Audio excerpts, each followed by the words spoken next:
AI দিয়ে কীভাবে এ ধরনের একটি টি শার্ট ডিজাইন করতে পারি তাই আজকে শিখব। তো চলুন শুরু করা যাক। আসসালামু আলাইকুম।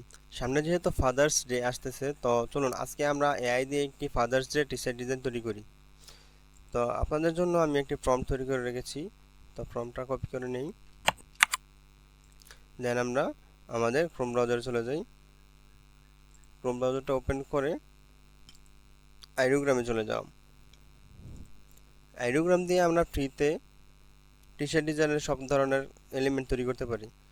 তো এই হলো আইডিওগ্রামের ইন্টারফেস। তো আমরা এখানে আমাদের ফর্মটা পেস্ট করে দিই, পোস্ট করে দিয়ে আমাদের অ্যাসপেক্ট রেশিওটা দিয়ে আমরা 3/4 দিই,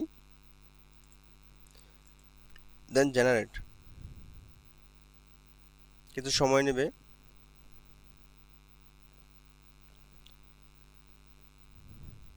%, হয়ে গেছে, 84%, 99। দেন এখানে আমাদের 4টা ডিজাইন দিবে ওরা। 4টা ডিজাইনের মধ্যে আমাদের যেটা ভালো লাগে আমরা ওইটা করতে পারি। Date a title just above king. তো ডিজাইনটা কিন্তু অনেক সুন্দর হয়েছে। তো আমরা ডিজাইনটা ডাউনলোড করে ফেলি। দেন আমরা পরের ডিজাইনটা দেখি, এটাও সুন্দর হয়েছে। এই ডিজাইনটাও কিন্তু সুন্দর হয়েছে। তো আমরা যদি একটু কাজ করি তাহলে এই ডিজাইনটাকে দেখো একটা নতুন ধরনের ডিজাইন তৈরি করতে পারবো। পরের ডিজাইনটা দেখি। হ্যাঁ, এটা একটু ভ্যান্টেজ টাইপের তৈরি হয়েছে। তো আমরা এই প্রথমটাকে নিয়ে কাজ করি। তো দেন ক্লোজ করে, তো এআই দিয়ে যেই ছবিগুলি তৈরি করছি, তো ছবিগুলি কিন্তু অনেক ফাইল সাইজ ছোট হয়। দেখেন কত, 82 KB। তো এই ছবি দিয়ে কিন্তু আমরা আমাদের ডিজাইনটা তৈরি করতে পারবো না। তো এই ছবিটাকে প্রথমত আমাদের আপস্কেল করতে হবে। আপস্কেল করতে পারি আমরা এআই মাধ্যমে করতে পারি। তো আমি ফটোশপের মাধ্যমে করে দেখাচ্ছি। তো ফটোশপে ওপেন হোক। তো ফটোশপের ছবিটা ওপেন হওয়ার পরে আমরা ইমেজ থেকে ইমেজ সাইজ, তো আমরা রেজুলেশনটা 300 দিই। 300 দিয়ে ওকে। দেন এখন কিন্তু ছবিটা অনেক হাই রেজুলেশন হয়ে গেছে। তো আমরা ছবিটাকে ম্যাক্সিমাম রেজুলেশন দিয়ে কোয়ালিটি দিয়ে সেভ দিই।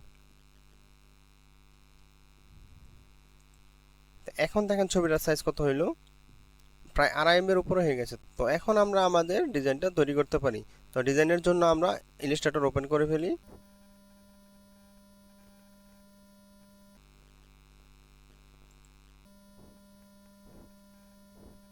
ইলাস্ট্রেটরে আমরা নতুন একটা আর্টবোর্ড নেই।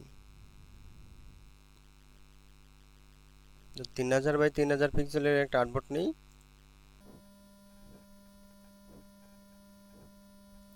তো ইলাস্ট্রেটরে আমরা নতুন একটা আর্টবোর্ড নিয়ে নিলাম। তো এখানে আমাদের ইমেজটা নিয়ে আসি। তো ইমেজটাকে ছেড়ে দিই। তো এই হলো আমাদের ইমেজ। তো ইমেজটাকে আমি আর্টবোর্ডের বাইরে নিয়ে আর্টবোর্ডটা একটু ছোট করে দেন একটা কপি করে রেখে দিয়ে, তো এখন এটাকে আমরা ভেক্টরে রূপান্তর করব।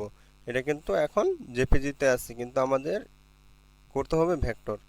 তো ভেক্টর করার জন্য আমরা কি করব, উইন্ডোজ থেকে ইমেজ ট্রেস অপশনটা ওপেন করব। ওপেন করে দেন আমরা ছবিটা সিলেক্ট করে লো ফিডেলিটি ফটো দিয়ে ইমেজ ট্রেস করি।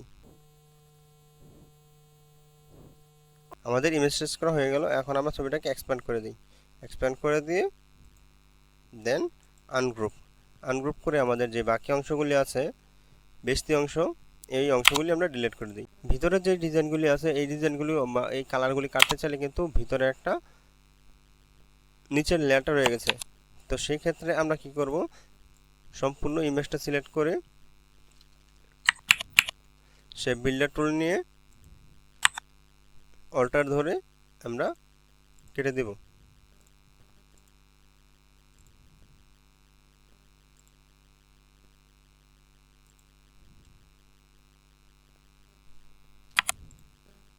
তো আমাদের ডিজাইনটা কিন্তু প্রায় রেডি।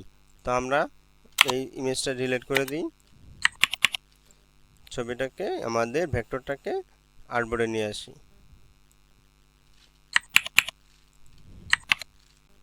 আমরা একটু ডিজাইনটা একটু বড় করে দিই, কন্ট্রোল জি দিয়ে গ্রুপ করে আমরা মিডল অ্যালাইন করি।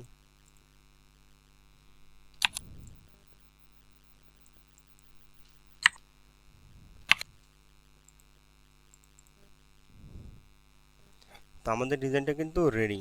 আমরা চাইলে এভাবেও মার্কেট প্লেসে আপলোড দিতে পারি। আবার আমরা যদি চাই যে আমাদের এই ডিজাইনের এই কালারগুলি আমরা চেঞ্জ করব, তো আমাদের চাইলে আমরা কিন্তু ডিজাইনের কালারগুলিও চেঞ্জ করতে পারি।